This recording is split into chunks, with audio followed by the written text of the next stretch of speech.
Hi everybody, Dave from the Hobby Den here, and today we got a PSA order back from the grading company, and this is a little vintage one, so I'm gonna just go over this. It's a big customer order, couple that we have in here for the store, but just kind of go over this and give you an idea of what we're grading for customers and for ourselves.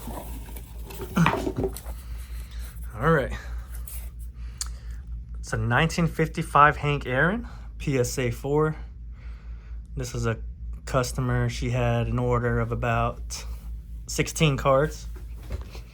And then we had a separate order for another customer who had about 4 cards. So this is just and then we had our personal. It's about another 4 cards, but that's just part of this order. Very nice second year. Very clean.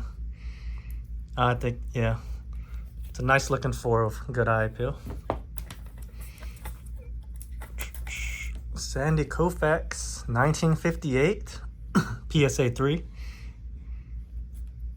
And if you kind of look on the condition of most of these cards, it'll give you a good idea of like what they grade or how they kind of look. Because when I get customers in here that say, this is a perfect card, this is an example. They say, this is the perfect card, I think it's gem mint. Comes back at 3. And it looks clean to them, but this is the kind of stuff that I would say that makes us the professionals in kind of knowing what it will grade. But also vintage is very hard to kind of secure, to kind of lock down a grade for what we think it is. Roy Campanella, 1957 Topps. Really nice looking card.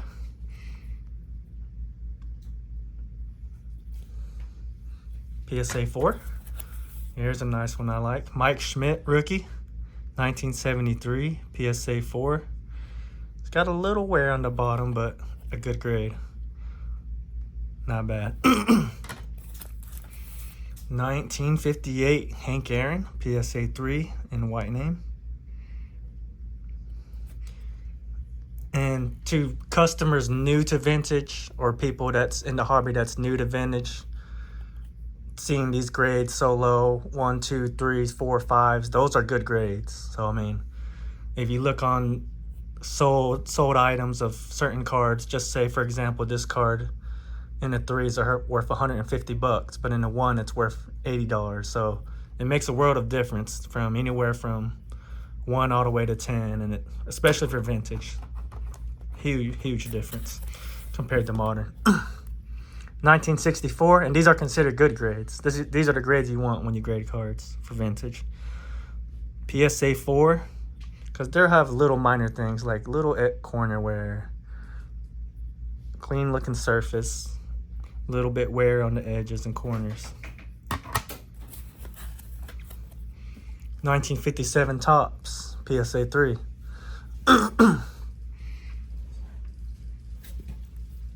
Decent corners and edges, but as you can tell, there's always little wear. And that's why they get these grades. 1965 Hank Aaron, PSA 6. As you can see with this one, it looks a lot cleaner than the others, especially the centering. It's not bad. Corners and edges are a little better, but to me, sometimes the 3s that are in this order look just as good as the 6s. So I mean, that's why it's so hard to gauge an actual grade for vintage. PSA 3, 1958 Topps. This is one of my favorite cards. Mantles and Hank Aaron together, both clean looking pictures. You can tell the surface is has a lot of wear on the surface up there, but that's just one of my favorite vintage cards. It just looks so nice with the 2 best of all time. It's got a little stain back here. So 3 isn't bad for that, so I think it's a good one. 1957 Topps Mantle with a big crease down the middle. And I told the customer, usually cards like this aren't worth grading, but the eye appeal just on this is a little bit better in a graded slab versus just selling it raw. And it's worth I would say the $30 to grade the card, just to get it in that slab. And it looks a whole lot nicer than having it in a top loader or whatever. 1958 Mantles. Somehow got the trifecta of 4s on all 3 of these. So this one, you could tell the centering is almost like an A on this one. And that's compared to this one, centering is off, but the edges, corners, surface look really good. So that's why compared to this one, the corners are a little bit more worn and the edges have a little bit more wear. Same with this 4. Centering's off, but the surface, edges, corners look really good. And when the centering's off like this, sometimes you'll get a different grade. It'll say PSA 6 OC, and because this is off-centered. Or they're just going to eliminate that completely and just give you 2 grades down, which would be a 4. So instead of a 6 off-center, it'll just say PSA 4. I personally prefer the qualifiers, because a 6 off-center would look way better to me than a 4. But some people don't like that.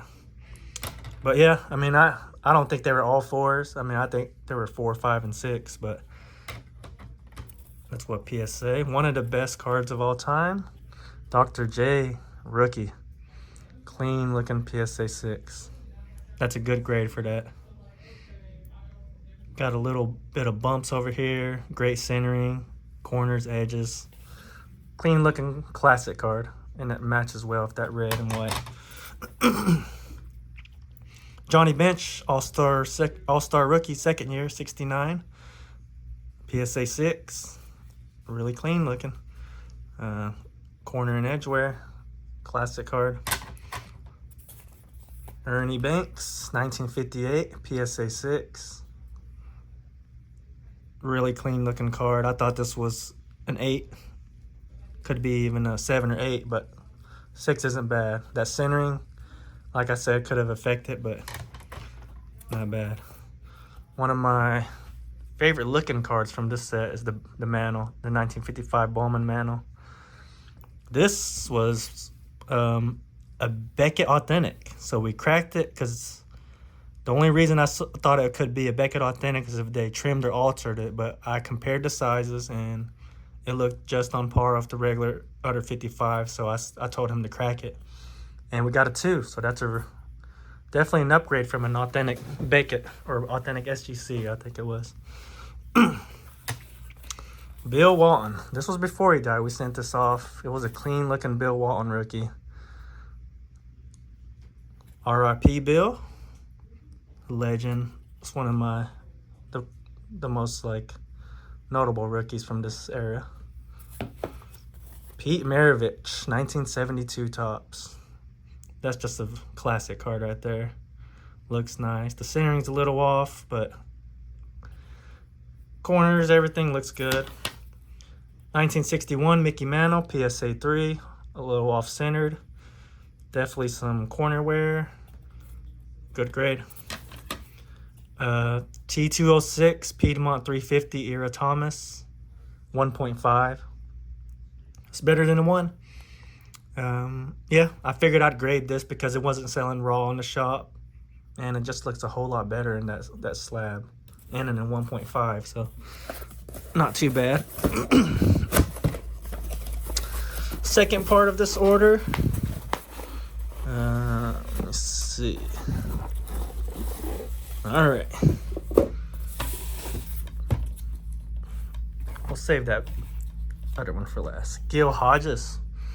He's a local legend around here from the Washington, Indiana area, PSA 3, and he sells well. You can see those edges are a little rough and corners. Ernie Banks, 1955 tops, PSA 2. I think that's a whole lot better than 2, especially given how most of these cards in this order looked. I mean, that looks like a 3, but you can tell the reason it got that is because there's creasing right there. And most of them don't have the creasing. So that justifies that too, in my opinion. I didn't see that till now. Harmon Killebrew, PSA 4, 1955. Not bad. Good looking card. Ken Boyer, PSA 5, really clean, especially when you get a grade like a 5 from that era. Al Kaline, 1955, really nice looking. PSA 6, that's an awesome grade. Just look at the centering on that surface, corners, edges look decent. Duke Snyder, 1955, PSA 3, another from that set. One of the main ones, Ted Williams, PSA 5, that's a really good one. And you can tell how clean the surface looks. And one of the things we do at the hobby then is clean them up, make them look nice. Make sure the corners aren't folded. Kind of make it look nice and make sure there's no surface wear. I mean, we've taken cards that go from PSA 1 to PSA 3, so. And you definitely don't use cards carry on vintage stuff that it never works for me. Some of this stuff works, but not too much for me. PSA 3, Jackie Robinson, the legend. Off-centered. Way off-centered, but otherwise it would have been a 4 or 5, I think. Then last but not least, Lou Alcindor rookie, PSA 2. I like these giant slabs for that card. It's very unique. It's got a big crease, but definitely worth grading. That's what I told the customer. So, and it looks nice, a whole lot nicer, easier to sell in this slab. And that's it for our vintage order. Yeah. If you got any questions, yeah, comment, message us, let me know. We'll keep doing videos like this. Thank you. Have a great day. And like and subscribe if you can.